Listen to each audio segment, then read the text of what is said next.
Hello everyone, আমার YouTube চ্যানেলে তোমাদের সবাইকে স্বাগত জানাই। আশা করি তোমরা সবাই সুস্থ আছো, ভালো আছো।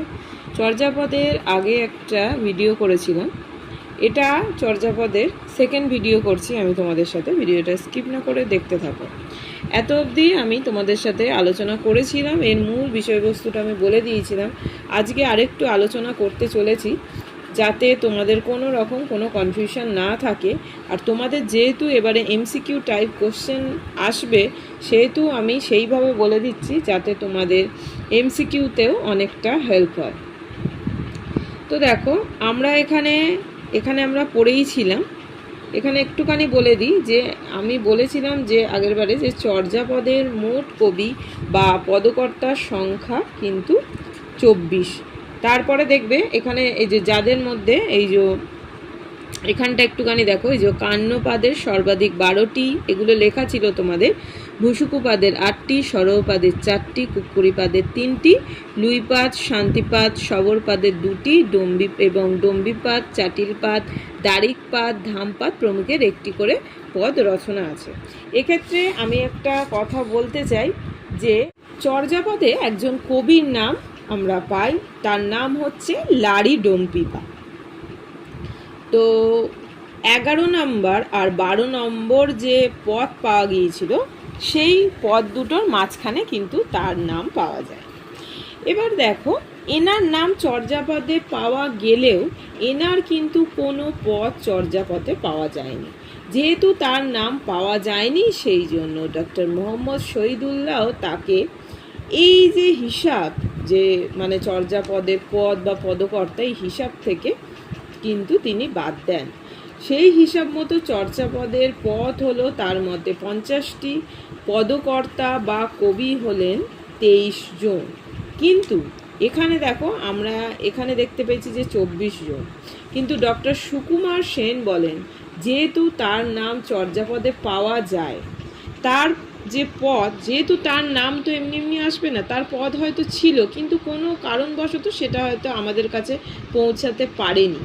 তাই তার যে হিসাব মতো চর্যাপদের পদসংখ্যা 51টি এবং পদকর্তা কিন্তু 24 জন। এটা তোমাদের দিতেই পারে যে কার মত অনুযায়ী বা কি, এটা বললাম কেননা তাহলে হিসাবটাও আমাদের পুরোপুরি ক্লিয়ার হবে। এই তথ্যগুলো তোমাদের কিন্তু জেনে রাখা একান্ত জরুরি। এবার একটা কথা বলি, চর্যাপদের 3টি পদ কোনো কারণবশত নষ্ট হয়ে গিয়েছিল। সেই 3টি পদ কোন কোন পদগুলো? একটা হচ্ছে 24 নম্বর পদ, আর একটা 25 নম্বর, আর একটা হচ্ছে 48 নম্বর। তাদের কিন্তু রচয়িতা আমরা জানতে পারি, তাদের রচয়িতা কারা কারা ছিল তাদের নামগুলো আমরা জানতে পারি। কিন্তু এই পদগুলো কিন্তু আমরা পদগুলো আমাদের কাছে কিন্তু বোধগম্য হয়নি।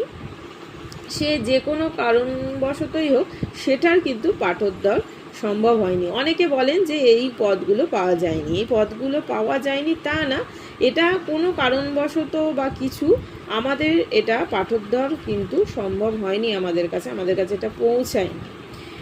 তো যাই হোক, এই যে ধরো 24 নম্বর যে পদটা ছিল তার রচয়িতা কান্নপাদ, আর 25 নম্বর যে পদটা তার রচয়িতা তন্ত্রীপা, আর 48 নম্বর যে পদ তার রচয়িতা হচ্ছে কুক্কুরিপা।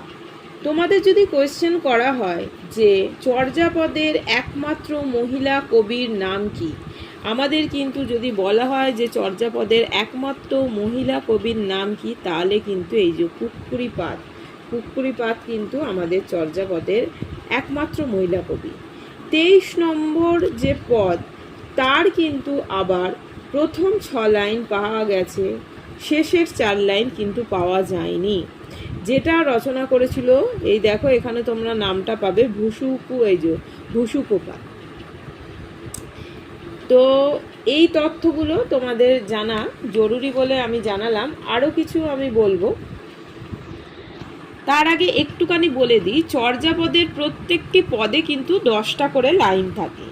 চর্যাপদের যিনি প্রথম টিকা রচনা করেন তার নাম হচ্ছে মুনিদত্ত। তিনি কোন ভাষায় এই টিকা রচনা করেছিলেন? সংস্কৃত ভাষায়। চর্যাপদে যে প্রবাদ বাক্য থাকে, মোট প্রবাদ বাক্য পাওয়া যায় 6টি।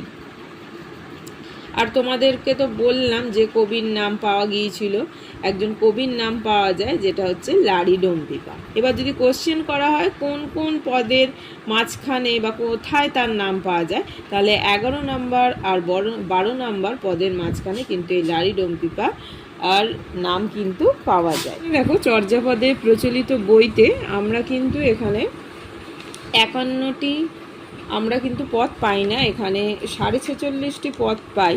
কিছু কিছু বইতে 46টিও লেখা আছে, বা 46.5টি আমরা কি করে পাই সেইটা একটুখানি দেখে নাও। এখানে লারিডোমপিপা যিনি ছিলেন তার কিন্তু কোনো পদ আমরা পাইনি। যেহেতু পদ নিয়ে কথা বলছি, পদ পাওয়া যায়নি, সেহেতু তাহলে আমরা যদি 51 থেকে, পদটা তো পাওয়া যায়নি, তাহলে আমরা যদি 1 মাইনাস করে দিই তাহলে দেখো 50টা হচ্ছে। এবার 50টা থেকে আমি তোমাদের বললাম যে আমাদের 24 নম্বর, 25 নম্বর আর 48 নম্বর এই যে 3টে পদ, এটার কিন্তু পাঠোদ্ধার সম্ভব হয়নি। যেহেতু পাঠোদ্ধার এখানে সম্ভবই হয়নি, সেই 3টেকেও যদি আমরা 50 থেকে বাদ দিই তাহলে থাকছে আমাদের 47টি। এবার আমি তোমাদের বলেছিলাম আমাদের যেটা 23 নম্বর পদ ছিল, যেটার দেখো রচয়িতা ছিল, স্পেলিংটা দেখানোর জন্য আমি বলছি, এই যে ভুসুকুপাদ যে রচনা মানে রচয়িতা ছিলেন যিনি, সেটা দেখো। তাহলে সেটার আমি বলেছিলাম এই যে 23 নম্বর পদের 6 লাইন উদ্ধার করা গিয়েছিল, আর শেষের যে 4 লাইন সেটা কিন্তু উদ্ধার করা হয়নি। মানে প্রথম 6 লাইন পাওয়া গেছে, শেষের যে 4 লাইন সেটা কিন্তু পাওয়া যায়নি। সেইটাকে যদি আমরা বাদ দিয়ে দিই, ধরো 47 থেকে ওখান থেকে বাদ দিয়ে দিই আমরা, তাহলে আমাদের সেটা কিন্তু 46.5 আসছে। তো সেই হিসাবে এটা কোথাও দেখবে 46 বা 46.5 কিন্তু এটা আসছে। তো এইভাবে মনে রাখলে, এইভাবে তোমরা যদি মনে রাখো তাহলে কিন্তু এই ব্যাপারটা পুরো ক্লিয়ার হবে। এবার ধরো আমাদের শর্ট কোশ্চেন এলো যে সবচেয়ে সর্বাধিক যে পদ রচয়িতার নাম কি, এইভাবে যদি আমাদের কোশ্চেন দেয়, এগুলো কিন্তু আমরা বলতেই পারবো।